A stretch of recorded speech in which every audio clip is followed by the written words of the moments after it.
President Al-Sisi, President Tinubu, President Hichilema, President Tshisekedi, President Nyasimbe, and President Lula da Silva, and not the least, Prime Minister Mia Mottley. Acceptance to serve on the Council reminds us that leadership is often exercised before certainty arrives. Some of us what the Accra reset really means. Some imagine just another declaration. Others expect fiery speeches. Accra reset is an architecture, a framework through which Africa and its partners align finance, health, trade, skills, and technology into a single direction of travel. Our frustrations have given way to determination, sparking breakthrough thinking that will change the calculus of international relations forever. Take, for example, global health.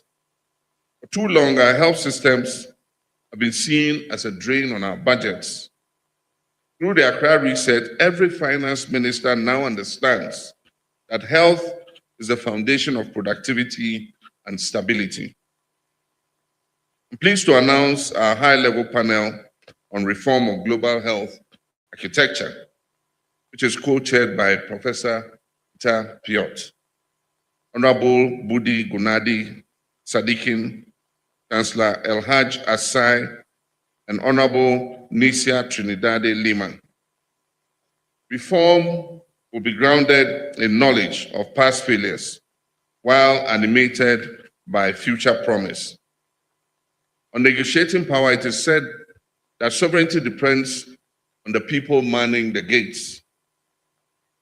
Technical work has begun on our Sovereign Negotiators Certification Program, cultivating a generation of deal makers who can navigate technology agreements, mineral contracts, and complex financing with confidence. On trade and mobility, through the African Continental Free Trade Hub and digital platforms, the League of Free Movement is taking on new meaning.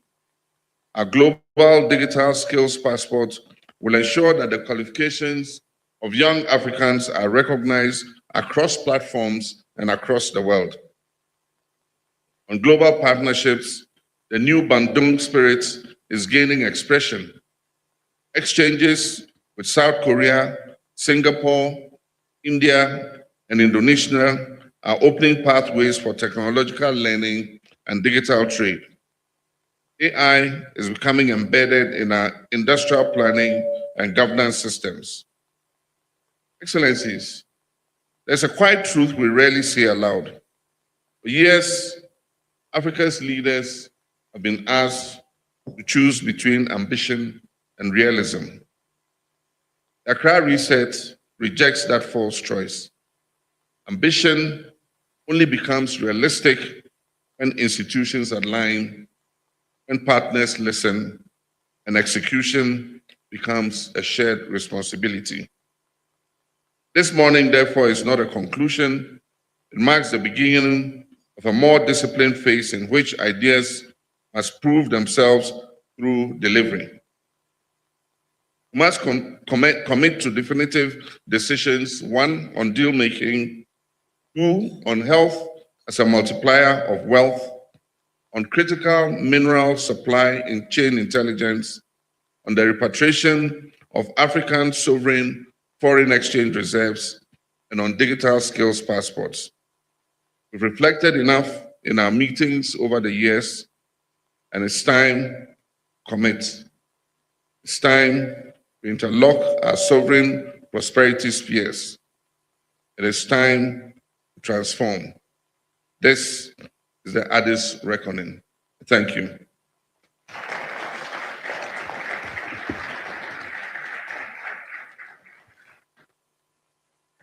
Thank you, Excellency. So His Excellency John Mahama first came into my radar when we featured his book in our magazine. His autobiography is called My First Coup d'etat and Other Stories of Africa's Lost Decades. So we can see that from his second term and from his first year during the second term that he's a man in a hurry. He wants to get things done. It's been an exceptional year. And maybe we should ask presidents to have a break, to come back re-energized and reinvigorated, because they get a lot of things done very quickly. So congratulations, sir. So we're here in a room full of exceptional leaders, current and past. And we've got an exceptional scientist and a leader that we all admire, Her Excellency Amina Gurib Fakim, former president of Mauritius, to also make some remarks. Thank you.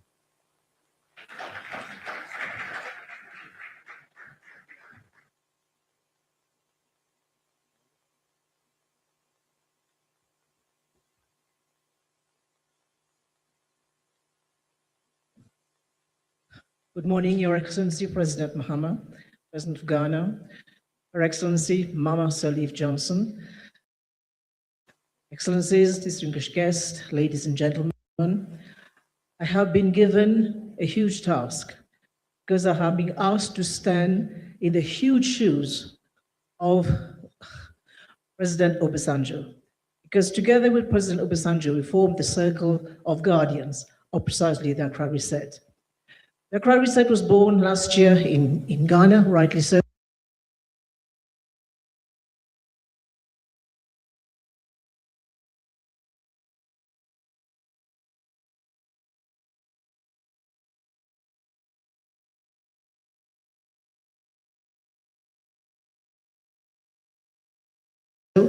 And has moved from Ghana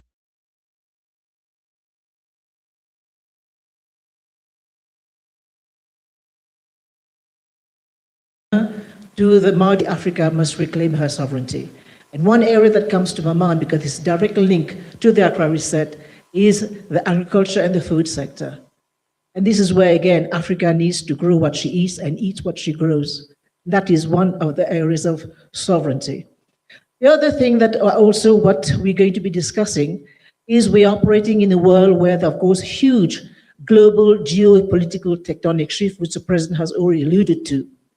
And increasingly, we find that during the conversations, when we're talking about these geopolitical shifts, we're only mentioning the past world, the old world, but Africa doesn't get mentioned. And yet Africa has been there, funding the first, second, third. If there is a fourth or fifth industrial revolution, Africa will be there serving it through her blood, sweat, and tears. So Africa needs to be there at the table. And if we are not going to be invited to the table, we're going to have to bring our chair to the table. And so on this note,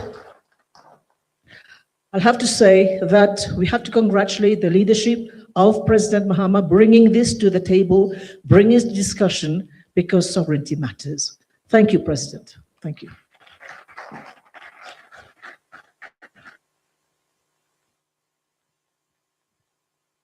And next on stage, representing His Excellency Félix Antoine Tshisekedi from the Democratic Republic of Congo, I'd like to call upon the Minister of Industry of DRC.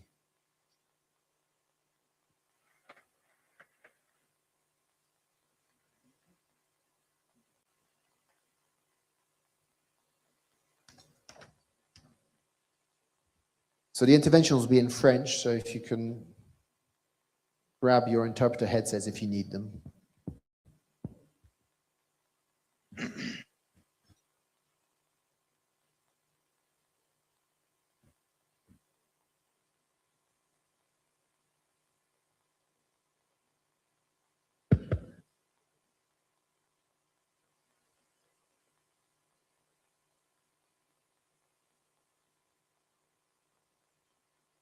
Je m'excuse, la caprice des machines actuelles.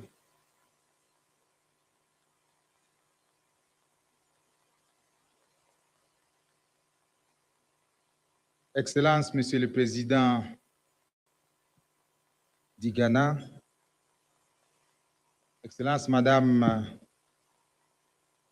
l'ancienne présidente du Libéria, Mesdames et Messieurs, distingués invités, c'est un honneur de m'adresser à vous aujourd'hui sur un sujet qui n'est plus seulement une question de géologie, mais le pivot central de la souveraineté africaine au XXIe siècle, savoir la transformation de la région des Grands Lacs en une véritable sphère de prospérité. En effet, je suis Julien Paluku, ministre du Commerce extérieur de la République démocratique du Congo. Et je prends la parole au nom du président de la République démocratique du Congo, son Excellence Félix Antoine Tshisekedi, qui aurait bien voulu être avec vous, mais qui vient d'atterrir seulement il y a quelques minutes ici à Addis Ababa. Il m'a chargé de vous transmettre ses chaleureuses salutations et son soutien total à la tenue des présentes assises. La réflexion qu'il partage avec vous ces jours est articulée autour de quelques points que vous allez découvrir tout à l'heure, à savoir les premiers points, c'est le paradoxe de l'abondance. Pendant trop longtemps, la richesse de notre sous-sol a été perçue à travers le prisme du conflit ou de l'extraction brute. Aujourd'hui, le monde traverse une transition énergétique sans précédent. De la Silicon Valley aux usines de batteries européennes, où les regards sont tournés vers la région des Grands Lacs. Le cobalt, le lithium, la tantale et les terres rares ne sont plus de simples commodités. Ils sont devenus les carburants de l'avenir. Mais la question qui nous réunit ici est simple. Cet avenir sera-t-il écrit par nous ou pour nous? Au deuxième point, l'Est de la République démocratique du Congo, qui est à la fois le cœur battant de l'Afrique et le point de fracture. L'Est de la RDC n'est pas seulement un réservoir de minéraux critiques, à savoir les coltans, comme je viens de le dire, le lithium, l'étain, les terres rares. Mais c'est aussi le théâtre d'un paradoxe tragique. Alors que ces ressources sont indispensables à la transition énergétique mondiale, leur exploitation reste largement entravée par une instabilité chronique dont les acteurs sont connus au regard de tous les rapports qui sont publiés par les experts des Nations Unies. Donc, le cycle de rébellion et l'économie de guerre deviennent presque monnaie courante. Il est donc impératif de souligner l'asymétrie économique dans la région. Une part importante des minéraux critiques ici de l'Est de la RDC alimente les statistiques d'exportation de certains pays, y compris les pays du Nord.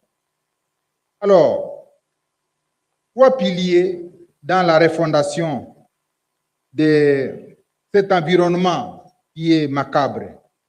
Pour transformer ce potentiel donc en prospérité tangible, la stratégie doit reposer sur trois impératifs.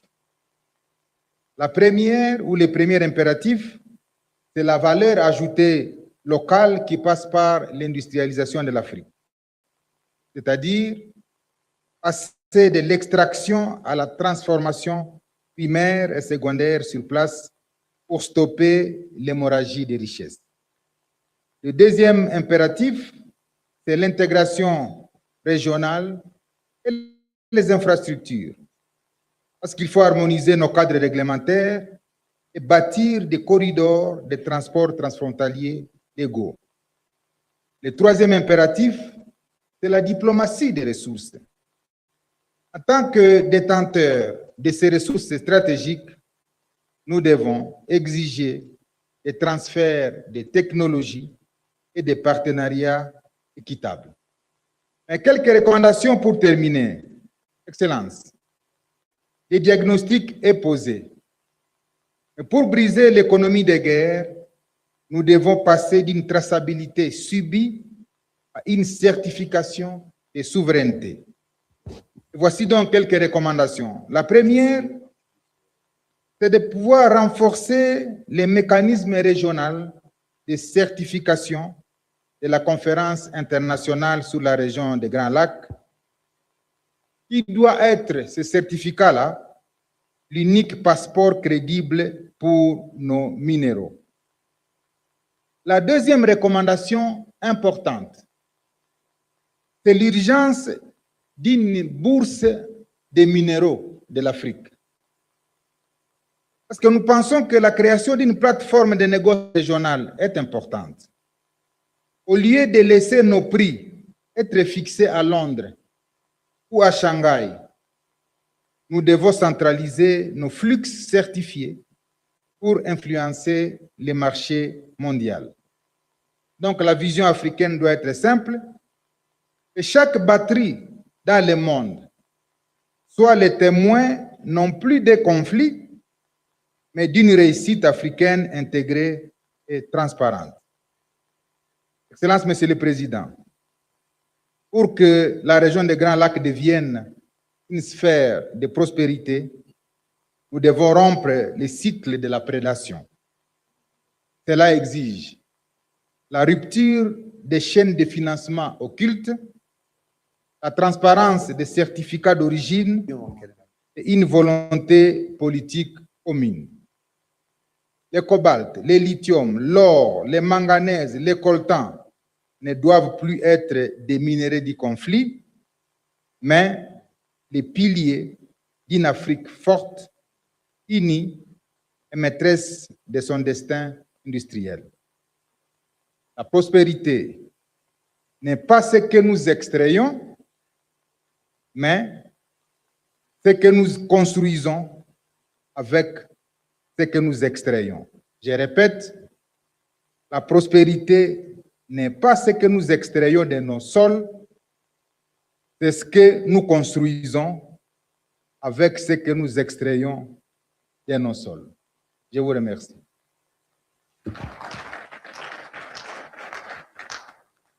Merci, Monsieur le Ministre.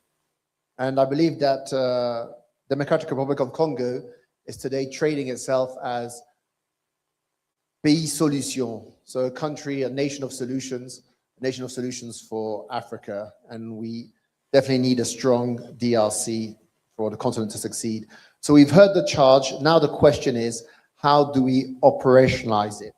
So without further ado, I'm going to call upon my co-host, Adam, who's from the Africa Champions and obviously leading the Africa Reset, the Accra Reset, who will be interviewing on stage His Excellency Wamkele Mene, Secretary General of the African Continental Free Trade Area Secretariat. Your Excellency, please.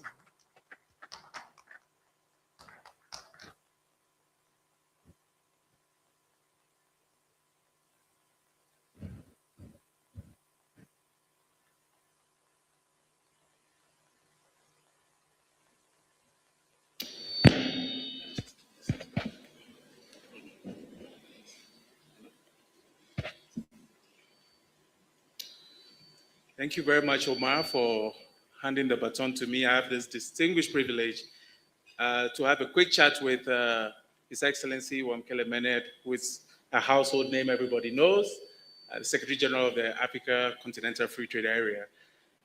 An instrument or a treaty that holds, in my view, the key for Africa economics transformation. I'm happy to see Madam Zuma here, the architect of Agenda 2063, the former chairperson of the AUC, sitting very modestly and unassumingly. But one of the focal pillars of Agenda 2063 is Africa economics transformation. Now, as Africa aspires to emerge into global emergence, it has to integrate. But in order to integrate, it has to economically transform. In order to economically transform, it has to be able to take control of the ecosystem of SMEs that form the base of our economies to drive trading across the continent. But we can trade if we can produce. So it's a tall order, but the man at the helm of putting this all together and make it work is my brother Wamkele. So today we're here in the spirit of Accra Reset to talk about what he's doing at AFCFTA now with this new digital protocol for AFCFTA, given that we have a continent that has no roads and rails connecting us. the roads and rails rather connect us to the oceans that take all our raw materials away. But at least we have the digital highway that connects us, billions of people on the continent. And so I'd like to first ask Nancy to tell us a little bit about this digital protocol and what he has in stock for us. Well, thank you very much. First, let me start by acknowledging our leaders, His Excellency President Mahama, our former heads of states, and of course, Mama, former chairperson of the African Union Commission. I was not able to enter the room in Davos because the Swiss authorities would not allow me. So I'm very happy to be here in Africa for this dialogue. The protocol on digital trade, I would encourage that we view it as one of the tools that is at the disposal of Accra Reset to enable us to move faster in achieving the vision of Accra Reset. We have a projection by the International Finance Corporation that by the year 2050, Africa's digital economy is estimated to be at $712 billion. And that $712 billion comprises the different digital economy sectors, financial services, agricultural technology, health technology, all of these other sectors of Africa's economy that enable accelerated inclusion of young people, informal traders, smallholder farmers. These are all the drivers of Africa's digital economy. And the protocol on digital trade is there as an enabler of that.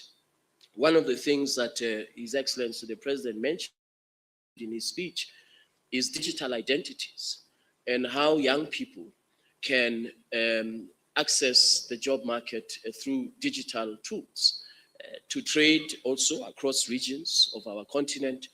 And we have been focusing on this issue of how digitization can enable young people to enter the job market. The President mentioned a pass, a digital pass, that shall enable any employer across the continent or indeed across the world to identify the skills that are required. So the protocol on digital trade, I would suggest, is one of the important enablers for advancing our digital economy and also addressing some of the long-standing issues that we have been facing as a continent. I live in Accra. From Accra to Kenya, there's a direct flight. But if I want to send money from Accra to Kenya, it has to go through a third country. In the protocol on digital trade, we eliminate this cost of currency convertibility. We enable payments in local currency, igniting small, medium enterprises' capacity to contribute to Africa's economy.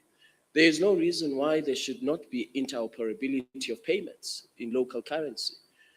And where you eliminate this barrier of the cost of trade, the cost of access to markets through a payment system, I believe that we will be enabling the inclusion of farmers, of young people, to contribute to Africa's vision of a continent that trades with herself, using the tools available at her own disposal. Your Excellency, Africa, if it was a country on its own, with its GDP, will sit comfortably as a G7 country. Of course, you talked about the fragmentation and the need to take advantage of the digital protocol on digital trade to connect the continent and use those rails to drive the integration we need to see.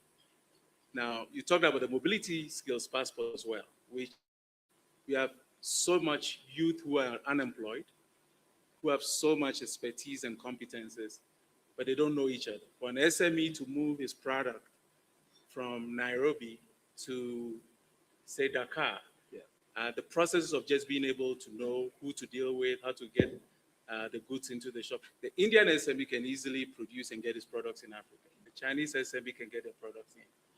But Ethiopian SME does not know how to get its products onto Dakar. So how do you think using between the digital, some of the instruments of the AFCFTA that you have? You've talked about payments, which I believe is PAPS, Yes. PAPS, that convertibility. How do you see the other instruments like the AFCFTA Hub and the digital ID identifier that you're currently working on now, helping to make people access so that SMEs can be visible to banks, accessible to resources, but also be able to know logistics and all of those things that are important to interconnect for this particular integration to happen? The easiest part, I believe, the ministers of trade have achieved it, and that is negotiating an agreement that will enable our SMEs to expand. The more difficult part is exactly the point you make. How do we get our small, medium enterprises to take advantage of this market? The tools that we're introducing, payments, for example, the AFCFTA Trade Hub, these are tools that enable our businesses to have business connectivity, to have market intelligence, know-how of different markets and regions across the continent, know your customer, all of these very, very important aspects of conducting business across borders, which ordinarily would come at a great cost for a business. But through this, which we worked together on as Afro Champions and AFCFTA, through the Trade Hub, small, medium enterprises are able to know with certainty, through the AFCFTA number, with certainty who they are conducting business with, the history of that business, the strength of that business, and so on. And these are tools that, again, I want to stress, are intended to ensure inclusion.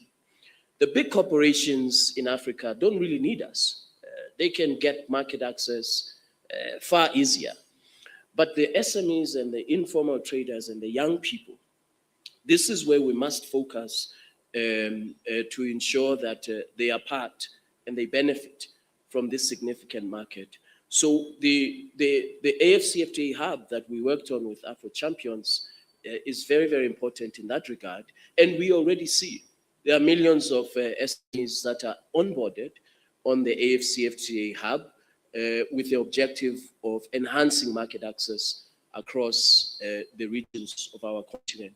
Even where we live in West Africa, market access between, let's say, Togo and Nigeria is difficult. And so these tools that we are introducing enable the business connectivity, particularly for SMEs.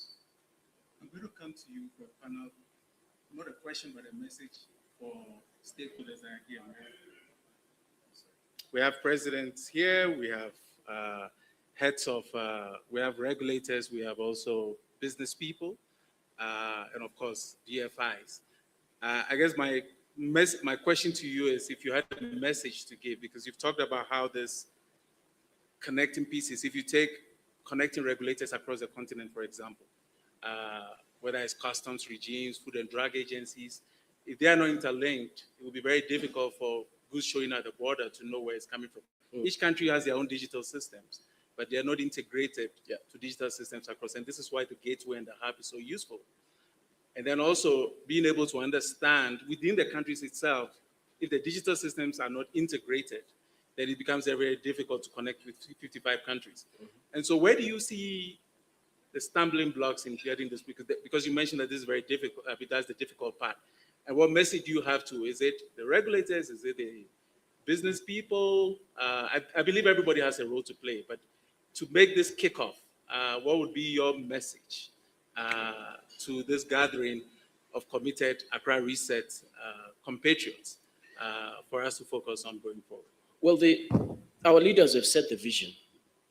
Their job now for us is to, again, design the tools to implement the vision. Regarding the digitization of our economy as a continent, what I see as a challenge, which we can overcome, by the way, is interoperability. whether we are talking about interoperability of payments or interoperability of digital systems, custom systems, enabling efficient movement of goods, recognition on digital platforms of one another's medicines, pharmaceutical products. So I believe we have to focus on this issue of building an interoperable digital African economy without each individual country losing the right to regulate. That's very, very important, that we retain the right to regulate, but we focus on building a digital economy that is interoperable. And I believe that is a challenge that is achievable. Your Excellency, I know you have to run. Thank you very much for your time, but I'd like to tell everyone that the After Hub is live. Everybody needs to have their AFCFTA number. Once you go to the AFCFTA Secretariat website, and then together with that, Accra Research is launching the Mobility Skills Passport that will enable all our youth now to be able to have certified, basically it becomes their LinkedIn that is verifiable by the organizations they represent and the skills that they provide, so that they don't have to move across borders to work. They can still stay where they are, and certainly not move seeking greener pastures elsewhere where there's so much to do on the continent. So with that, I would like to thank you so much. Thank you very much. And hand over back to Omar, my co-moderator. Thank you.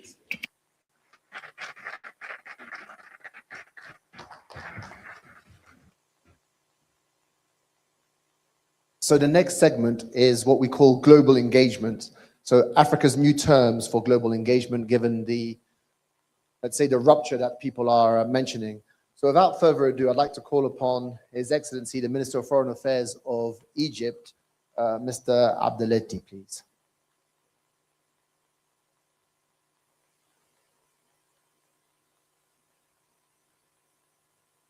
Okay, so before we get to Mr. Abdelati, I'd like to call upon Baroness Jennifer Chapman, who was the co-host of the Africa Development Fund replenishment and became a great friend of Africa following the successful 11 billion replenishment. So Baroness Chapman, I can invite you to make your remarks.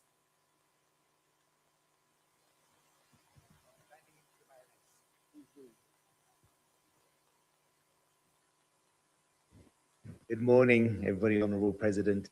Allow me to stand on existing protocols. The Honourable Minister Baroness Chapman had to return to London yesterday evening, so she asked me to say a few words on her behalf. Darren Welsh, I'm the British Ambassador here and the permanent representative, and a great pleasure to be amongst you. Thank you, President, and the panel for the leadership you are showing in driving the Accra reset. We think it's an ambitious and necessary shift towards a fairer, more equitable, global, South-led system. Your leadership is setting pace the reforms that the global system urgently needs. I think, as you said, it's really important that we do what we said we would do, and we don't keep layering on new initiatives. You've called this the Addis reckoning. Reckoning in English has a slightly sort of ominous overtone. It's a real call to take stock and to acknowledge where things are going well and where they're going less well, to recommit ourselves to doing better. I think that's very much the spirit you have set today. There's been a lot of talk about sovereignty, and sovereignty is clearly very important, but let's not think of sovereignty as separateness.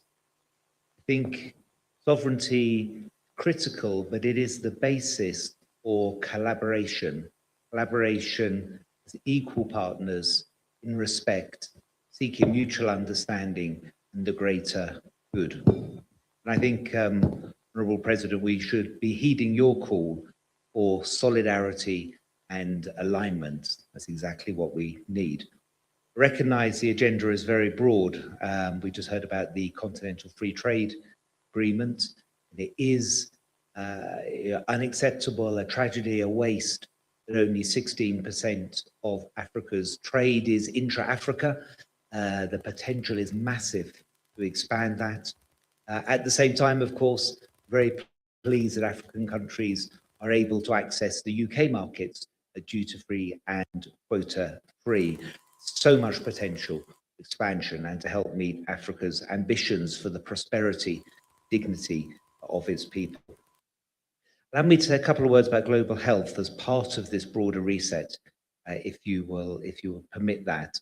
So the United Kingdom is heavily invested in the global health system. We recognise, and have for a long time, that your health is our health and our health is your health, and we're only healthy when we're all healthy together. And I was the UK's global health director during the pandemic and saw the stark reality of that. And there will be more pandemics.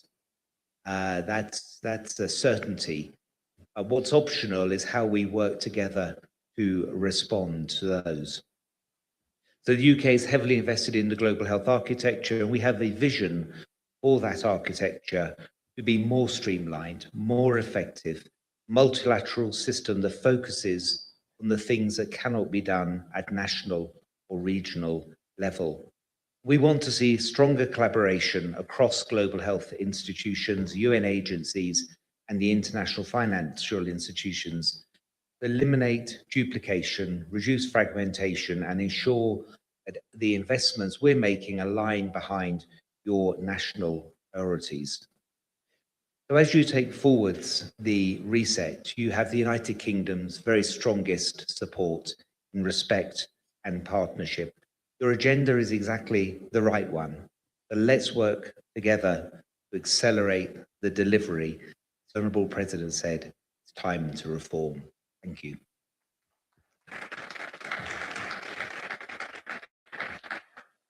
Thank you. And with the UK hosting the G20 in 2027, we look forward to greater collaboration. So we're running a little bit behind schedule. So I'd like to call upon Madam Nkosazana Dlamini Zuma to join me on stage, and Mr. Anton Leis Garcia, who's the Director General of the Development Agency of Spain, to also join me on stage for a quick fireside chat around global partnerships.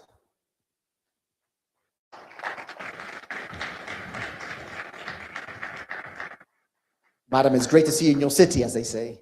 This is a second home for you. Please take a seat. Is Mr. Anton Leis Garcia with us? He's not, but you're joining us. Fantastic, please do. So, Madam, we'll start with you. So, the speaker who's just representing the UK said sovereignty is about unity, it's not about acting individually. So your job was to keep the continent united. So when you see bilateral deals with other countries, what are your thoughts in terms of the unity that we're supposed to have as a continent?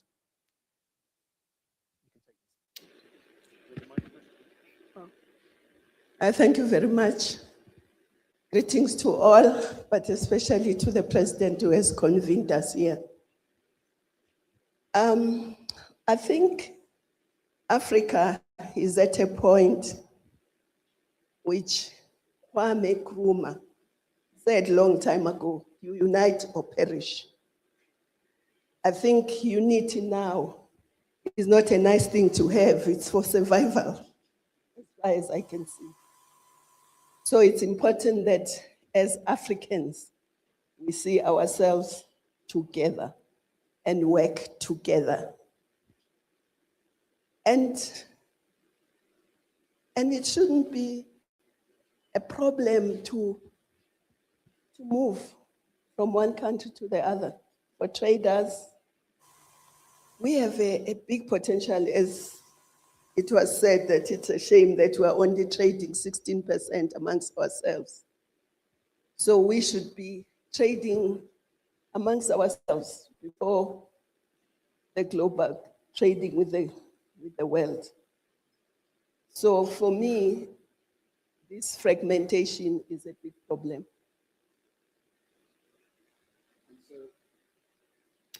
What does a sovereign partnership model actually look like in practice then? In practice, it means we have if I were to say, a borderless Africa to start with. a borderless Africa, so that anyone can move across the continent and anyone can trade. We were talking about small and medium enterprises. They are the backbone of the economy at the moment in Africa, but they are constrained by the movement. So, and also the Pan-African payment system makes it borderless. The digital, in fact, maybe we should have, President, the African passport, why are we not issuing it to our citizens? It was launched in 2016 in Rwanda, and every country was supposed to issue it to its citizens. But I think Accra Reset must bring that on board. Because how are you sovereign if you are divided, if you are not one? The fluent movement of talent, I think, is one of the core components of the Africa Reset. So if I come from a European perspective, so what is your reading of the rupture, some people call it, or G-1, as others also call it, so the world less the United States? So your government has always, or the current government has been one where they've been promoting justice and fairness. But what has changed in terms of the relationship between Africa and Europe, would you say? And do you see a shift in engagement, or is it still business as usual? Okay, so first of all, thank you very much. I'm excusing Mr. Anton Leys, Director of our Development Agency. He's been roped into a different event in the last minute. My name is Mencia Manso. I'm Global Health Ambassador for Spain, and I'm just visiting Addis here. Thank you very much for this opportunity to join you in this very important event. From the Spanish perspective, we are very eager to see this shift and this transformation in the global dialogue and the role of Africa in the global dialogue. We are Africa's closest neighbor from Spain. We have been collaborating, trading with Africa, and for us, Africa is viewed as a continent of opportunity, of exchange, of collaboration. The shift towards sovereignty, the Accra Reset stress on taking charge of the continent's economy and opening trade routes is very familiar to Spain. This is something we have also worked on over the past 50 years, and we have seen a transformation born from integration. So we believe this is an example, and we're here as partners to listen to what the needs are and how we can move along with our African partners and friends to make this possible, because Africa's prosperity will be Europe's prosperity and Spain's prosperity. So for us, this is what's important. Thank you. On that positive note, we'll end it. A warm round of applause for Madam Dlamini Zuma and our representative from Spain. Thank you so much.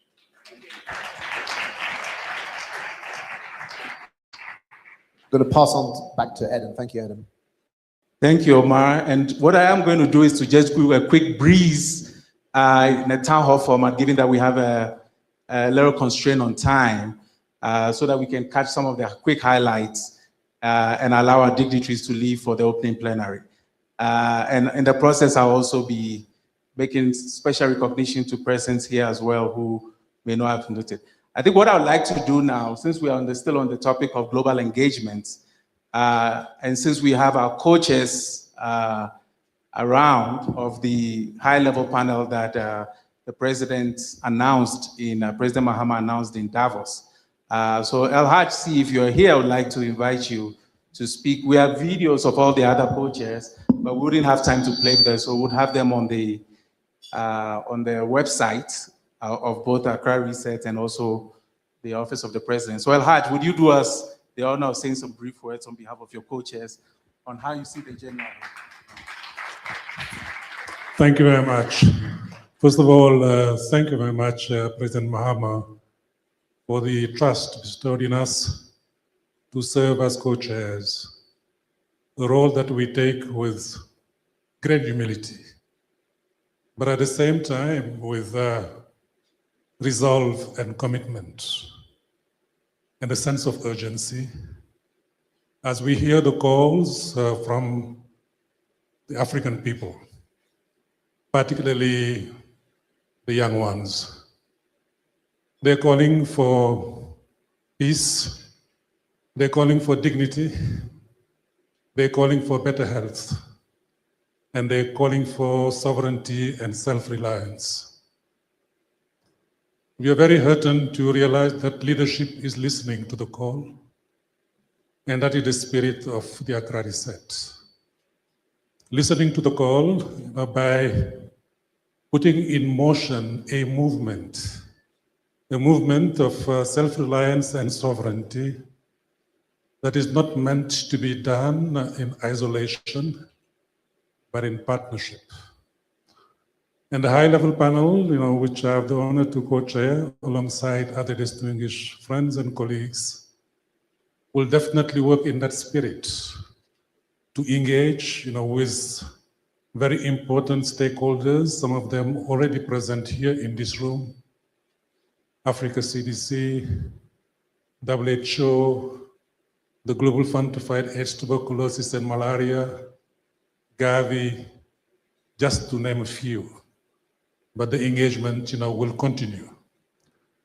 We have started work already, and then we are seeing some emerging strategic areas of focus that are articulated, around partnership and collaboration at local and regional level for production of vaccines and pharmaceuticals through a South-South collaboration, for example. We're also seeing a consolidation of systems emerging. How can we address the fragmentation that we've been talking about?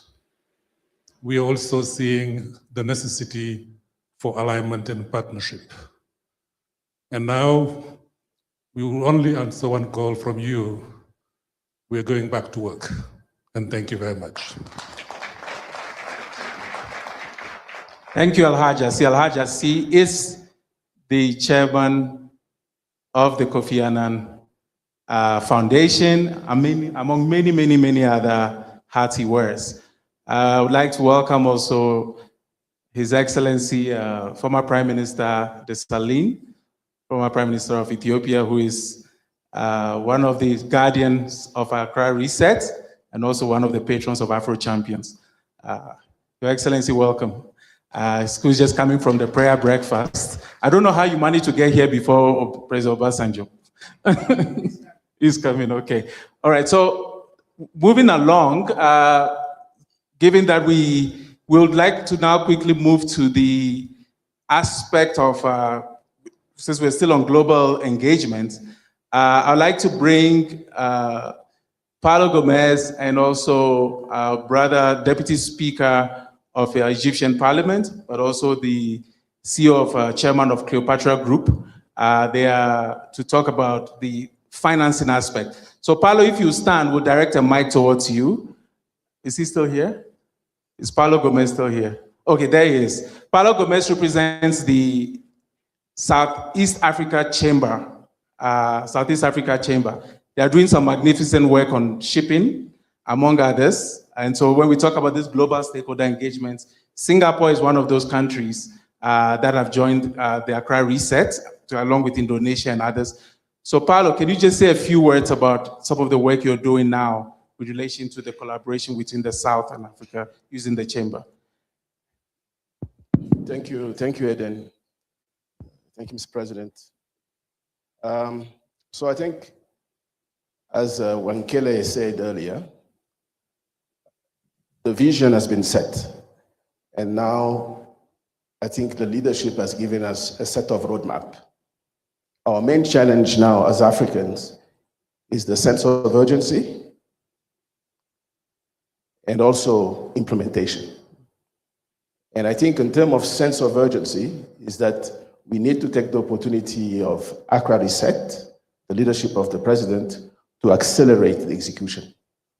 One thing that the Southeast Asians are teaching us, or at least the experience we can get from the Southeast Asians.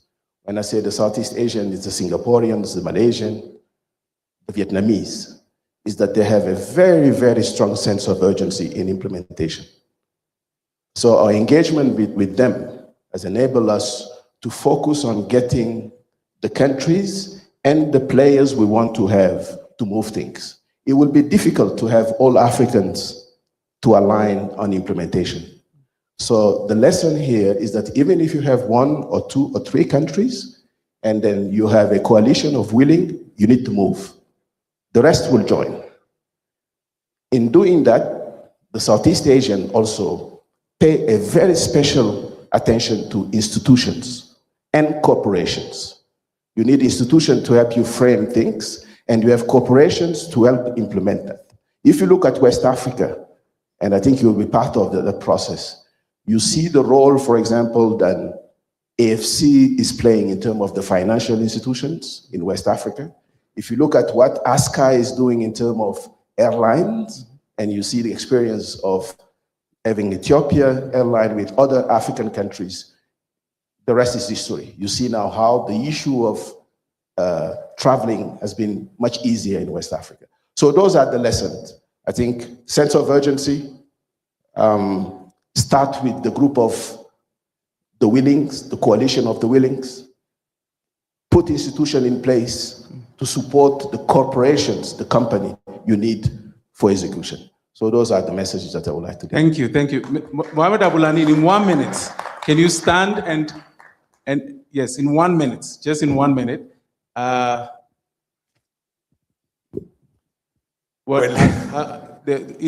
you advancing Egypt's prosperity sphere with what you're doing in business, very quickly in 1 minute. Can you allow me only? He's also the Deputy Speaker of the Egyptian Parliament. I'm so glad to hear today sovereignty, African sovereignty. Indeed, President Mahama has been brief, a very short discussion, but he insists for one word. I would like to highlight this word. He started to talk about execution in his speech. And I think this is the key for all what we have been talking. We talk about African collaboration among the past 50 years, but the execution is less than what we talk. I think it's a moment to move together. I think it's a moment to have our goals and to talk about global Africa moving toward the world. This is the mission. I think in 2 hours from now, all the presidents will stay to discuss and to decide some initiatives, some programs, which kind of initiative we can suggest. I think one of these things we talk, and suffering in Africa is debt, African debts. Why we don't talk about the same as African Paris debt, which is negotiating the debts for all the world, for the creditors. We talk about also African creditors. We move to discuss to find a good solution for finance for African project. Why about club for minerals, African minerals, to negotiate together, to address together our potential with special policies and special direction. A lot of initiative. I'm dreaming as a president, as an Egyptian, to find all the ships moving through the Nile to penetrate 11 countries to go to the Mediterranean with trade. I have a lot of ambitions to talk, and I know the time is limited, but a lot of things to talk. Let us talk about initiative. Let us talk about New Africa. Let us promote Africa. Let us talk about branding Africa worldwide. Thank you. And since you spoke about execution and sovereignty, in that spirit, I'd like to acknowledge His Excellency Addis Ababa, because he's leading. Currently, he's a visionary behind the Accra School of Governance. And this Accra School of Governance is going to be training. Okay. Oh, okay, we have Baba, His Excellency in our midst, President Obasanjo.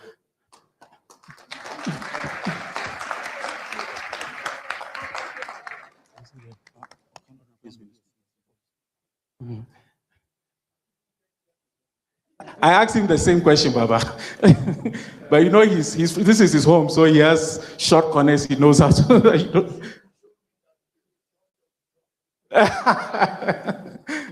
Okay.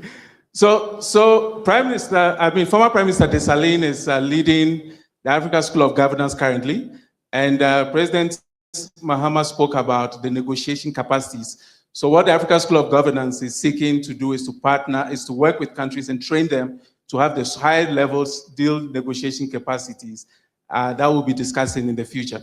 At this point, I'd like to invite Minister Kando from Ghana to say a few words, and then I guess invite the president to give his remarks, or probably invite Baba or Ellen Johnson to give their remarks, and then the president gives his closing remarks.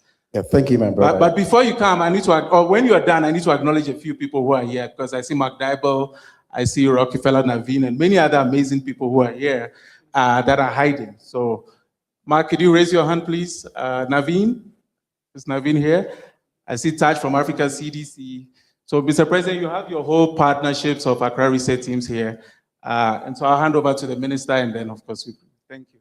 Thank you very much, my brother. Your Excellency, President Mahama, I will always want to say that President Mahama is not only talking about sovereignty or the Accra reset, he is walking the talk in Ghana.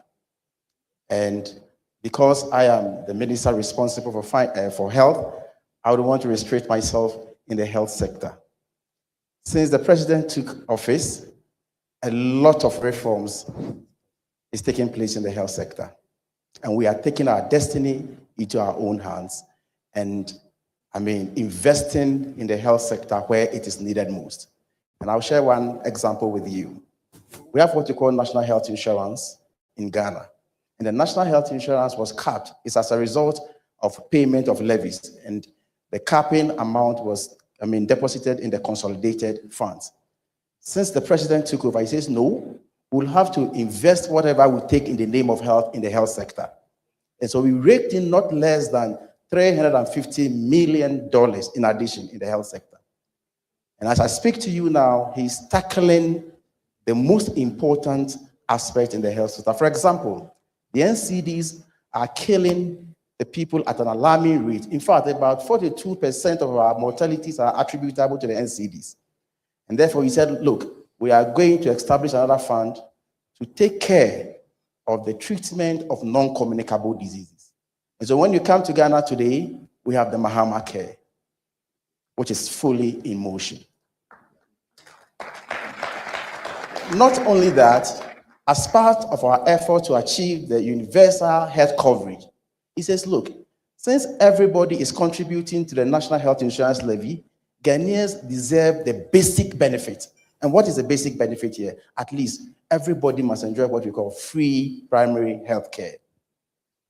And so plans are far in advance. And he has instructed us that we shouldn't go beyond April. We should roll out free primary health care in Ghana. And he's also determined to make Ghana the pharmaceutical hub. Just last year, he pledged $50 million to be invested in the manufacturing sector.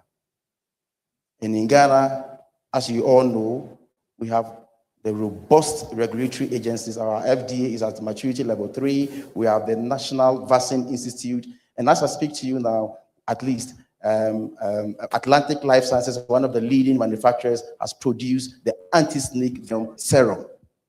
And we are determined to end the year with not less than 2 vaccines.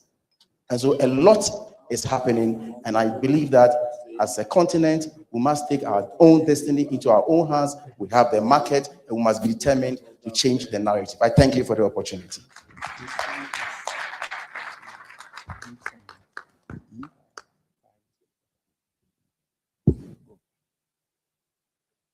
Thank you, Honorable Minister. May I now invite His Excellency the President, since he has to leave, to make a brief intervention.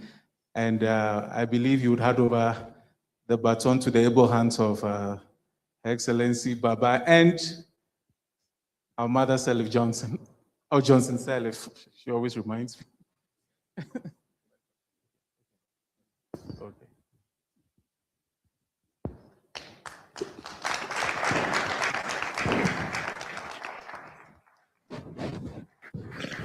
being called upon to champion so many things. And so I'll have to run and hand over since Baba has come. Indeed, he's been the guiding spirit behind this whole Accra reset. Him, Mark Dybel, and all the guys who came to my residence. And we had that useful discussion that set this whole ball rolling. We have Her Excellency Johnson Sirleaf here, and so she'll also have the opportunity to make a statement. So don't let my absence end the breakfast. There's still more food you can continue to eat while you enjoy this session. My task is simple, just to express my gratitude to all those who have spoken this morning. I want to thank Amina. She's left, but she gave us a very inspiring statement. I want to thank the representative of the president of the DRC. DRC is at the epicenter of the resource curse. And so when we talk about the Accra reset and natural resource sovereignty over our natural resource, then DRC is right at the core of what we're talking about. So when he talks about certification of their minerals, Great Lakes certificates for their minerals, to be able to know what minerals are extracted generally in the interest of the people of DRC and those that are extracted due to the wars, then I guess he makes a very good point.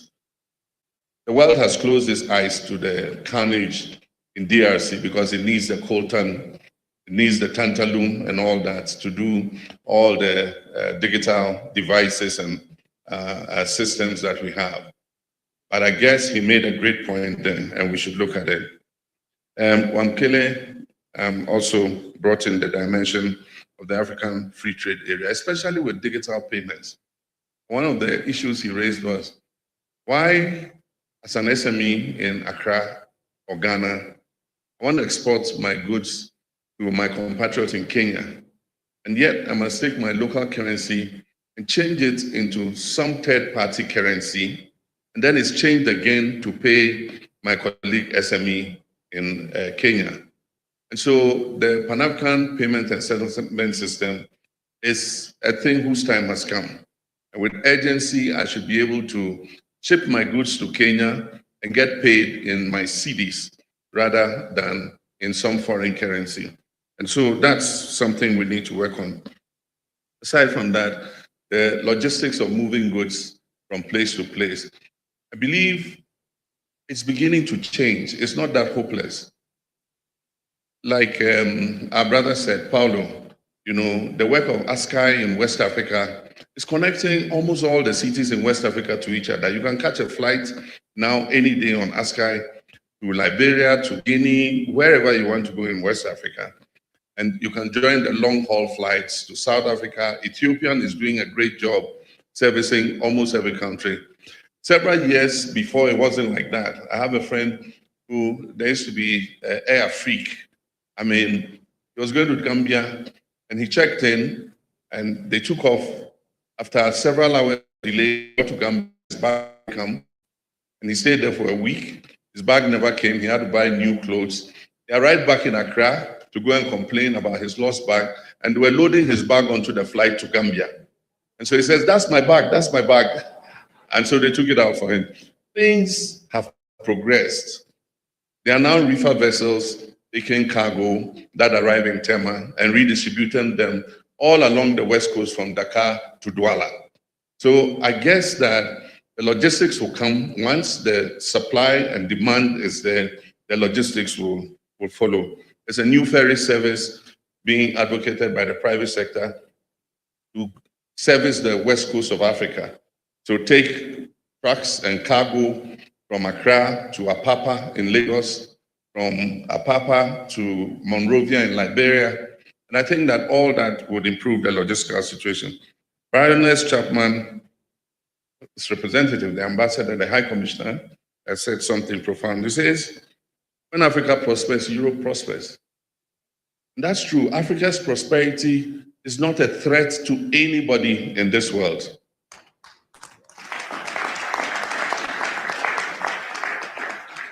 Africa's prosperity will consolidate world prosperity. And it will be a positive for this world, not a threat.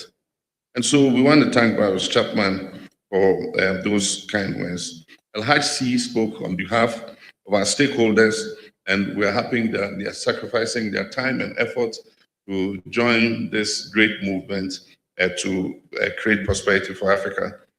Aldo raised a very important issue. He says we come with the decisions, we agree, we do the frameworks. What is missing is urgency in implementation.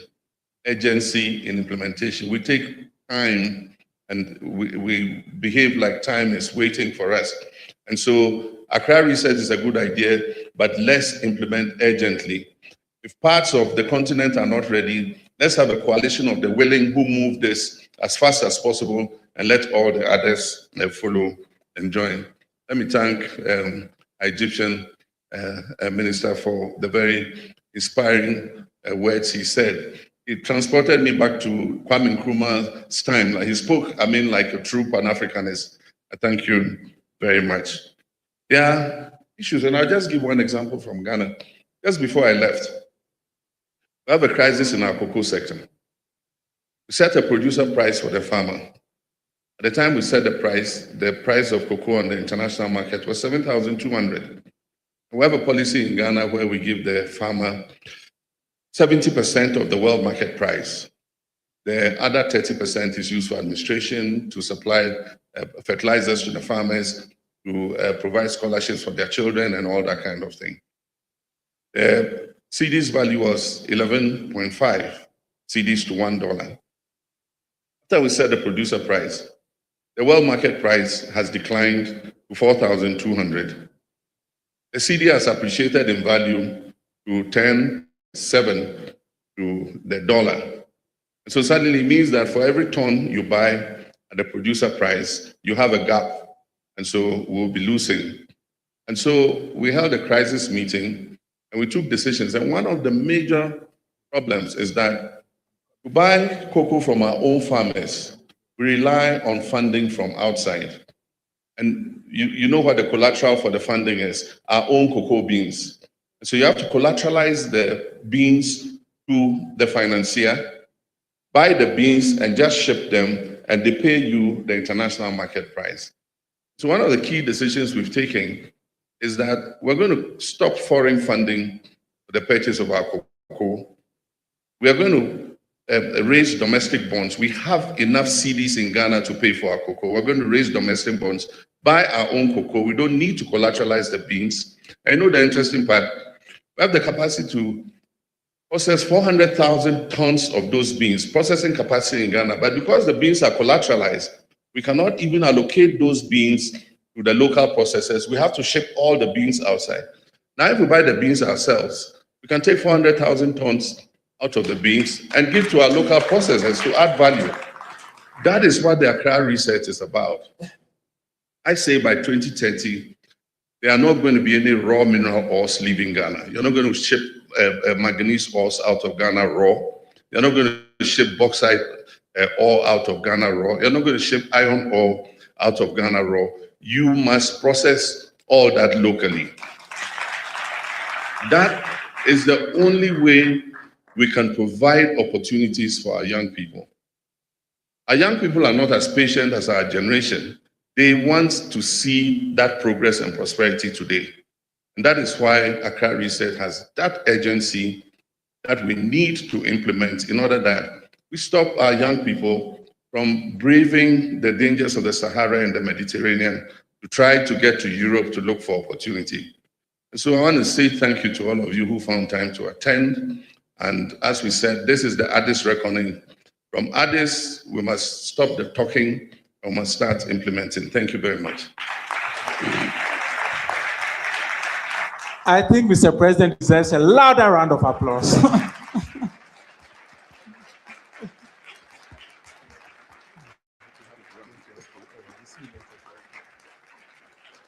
Thank you, Mr. President. And as the President takes leave,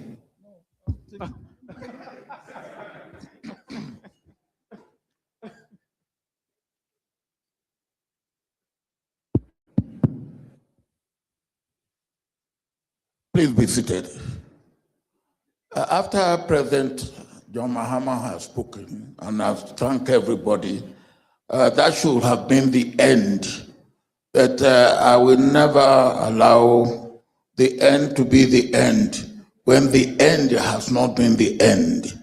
And that's why I have taken the microphone. President Mahama, just before you go, 2 minutes. Now you know that where you are going will not start before 12. You know that. Just sit down. Sit down for 2 minutes.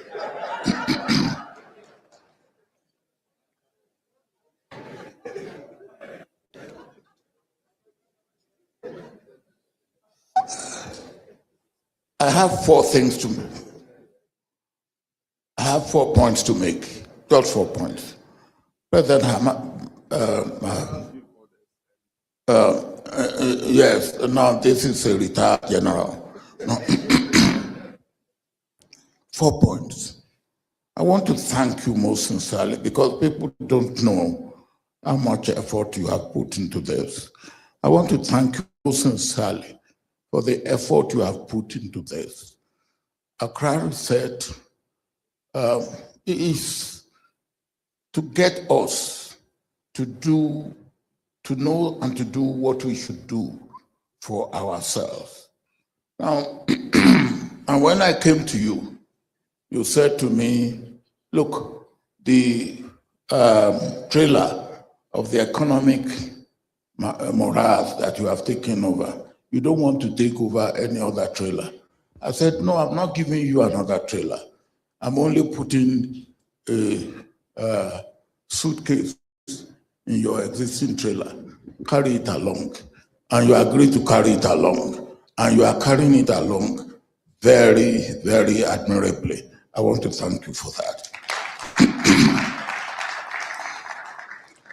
A second thing that the point I want to make is that both internally and externally, the money to develop Africa is there. The problem is mobilizing the internal resources adequately, without corruption, without waste, without unnecessary luxury, and to channel it to development. We've been told that we can mobilize up to $4 trillion internally. And if we can do that, then that will go a long way. And then, of course, the money for development from outside can be incentivized to come in and to stay in and to develop Africa. That is the second point I want to make. The third point is, again, what you have accepted part responsibility for. Look, there are many countries in Africa already who gave visa on arrival. Many. Now, we have approved here in AU what they call AU passport. I don't know if it has been issued to anybody. Everybody I ask, have you got AU passport? They said they haven't got. Not even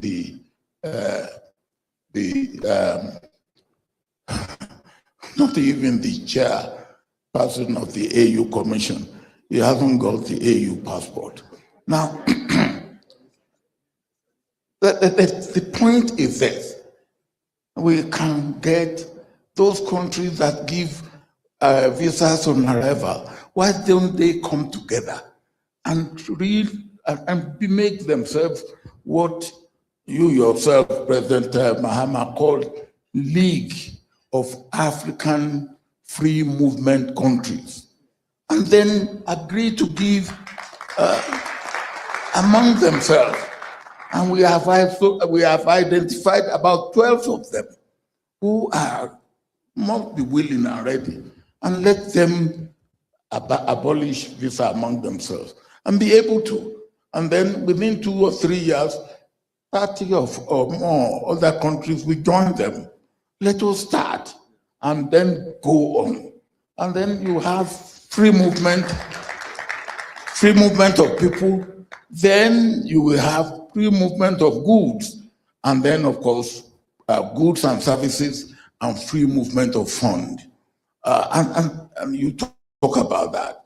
The African Bank has been talking about that. Now, I want to buy things in Ghana. I don't need to be looking for dollar and euro when I have my naira. And the man who I will buy it from in Ghana, all he wants is cedis. Then why do I have to go and look for dollar? Why do I have to go and look for euro? Let me pay in naira that I have, and let him take money in cedis there. Let our central banks work with African Bank and all those. You talk of digital. I don't know what digital money is. Just give me naira and pay city. Now, that is number 3. Is that number 4? Okay, if that is number 4, I stop that. Then now you can go.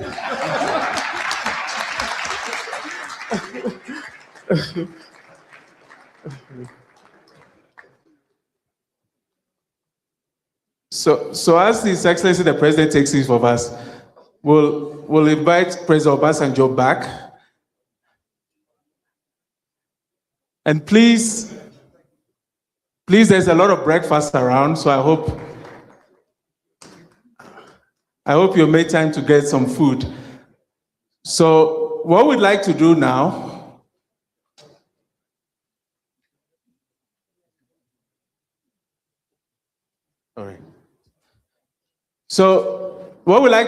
is to capture just some moments that we missed because we had to flip the program upside down.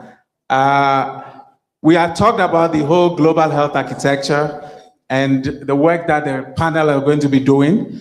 So at this point, I would like to invite our production team to show a video that gives you a glimpse of the work that the co-chairs and also the panel will be doing as far as the global health reform piece is concerned. So please.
Your Excellencies, Heads of State and Government, distinguished ministers, ladies and gentlemen, it's an honor to address such distinguished authorities and representatives. Healthy governance today has developed in a way that separates knowledge from production and production from power. When technology, manufacturing, and the standards are controlled elsewhere, we cannot call what remains sovereignty. Health can contribute to an equitable world and to achieving sustainable development. That's why the high-level panel will examine how science, regulation, and industrial capacity can be rebased in the Global South. Health investment must strengthen domestic systems.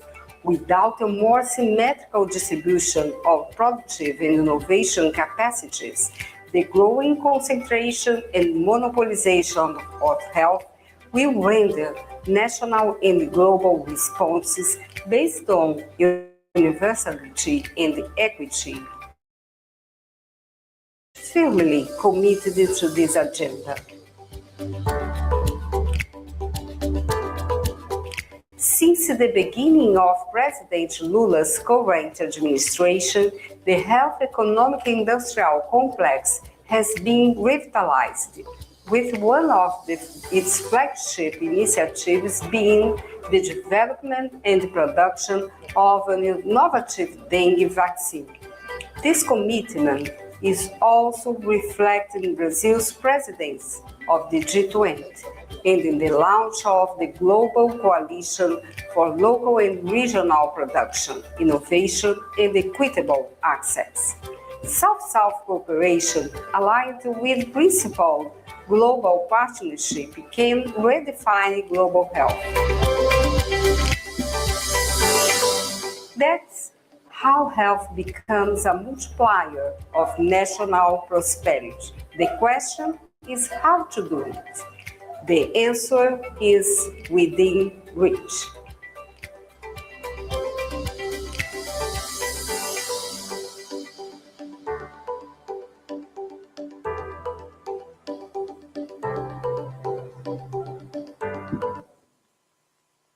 May I now invite Her Excellency, former President Johnson Sirleaf, to give our closing remarks. But while she's coming, I'd like to also recognize Dr. Hanan Baki, who is here representing Dr. Janabi from WHO. Thank you very much for coming.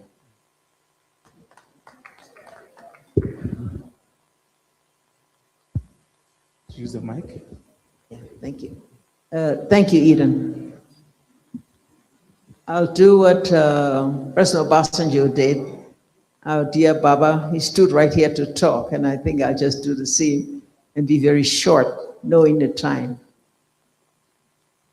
I listened to the international news last night, and we heard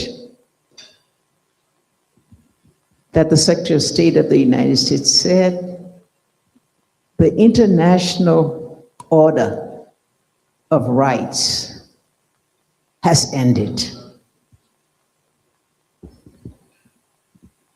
And I say that that is evidenced by the global situation as we know it today, the global turbulence that we all are feeling, evidenced by sharp decline in international aid, the dismantling of the institutions of the United Nations, the fallout of multilateralism and global cooperation, the rearming of the global north by the powerful nations. And so all of this tells us how we can be grateful, because it says we are all on our own.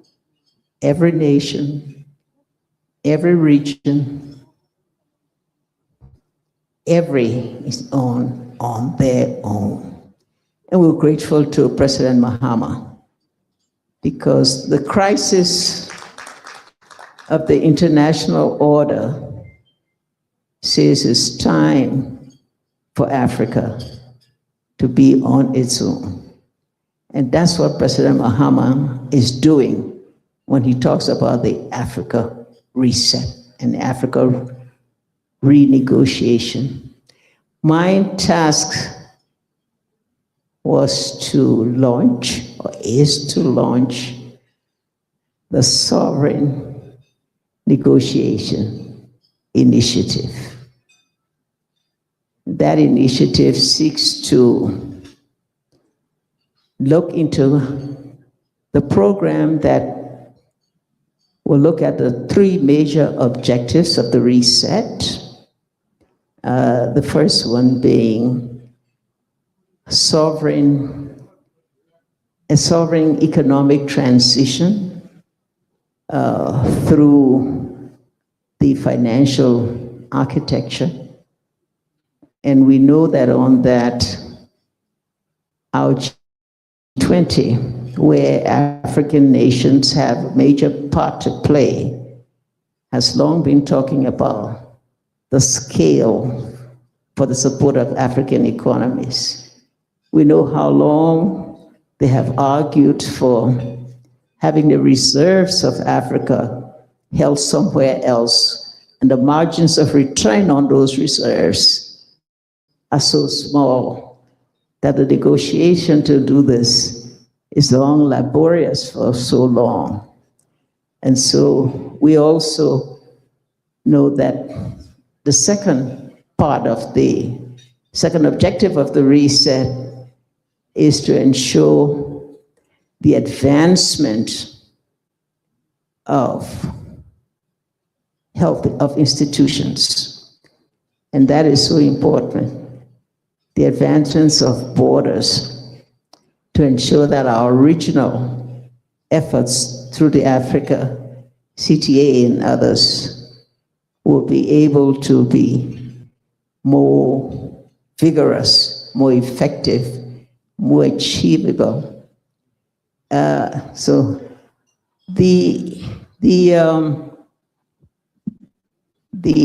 Africa negotiations program, sovereign negotiations program that we are going to be promoting is one that simply says taking all of these things into effect.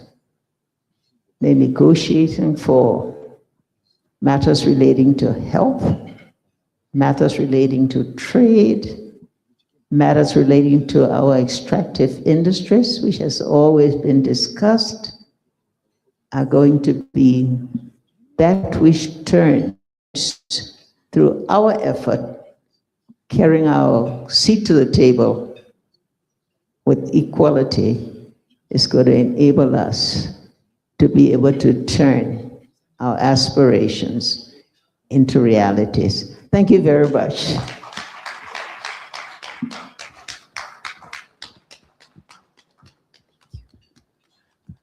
Thank you very much, Your Excellency. I didn't know how you managed to memorize all of that in just in minutes.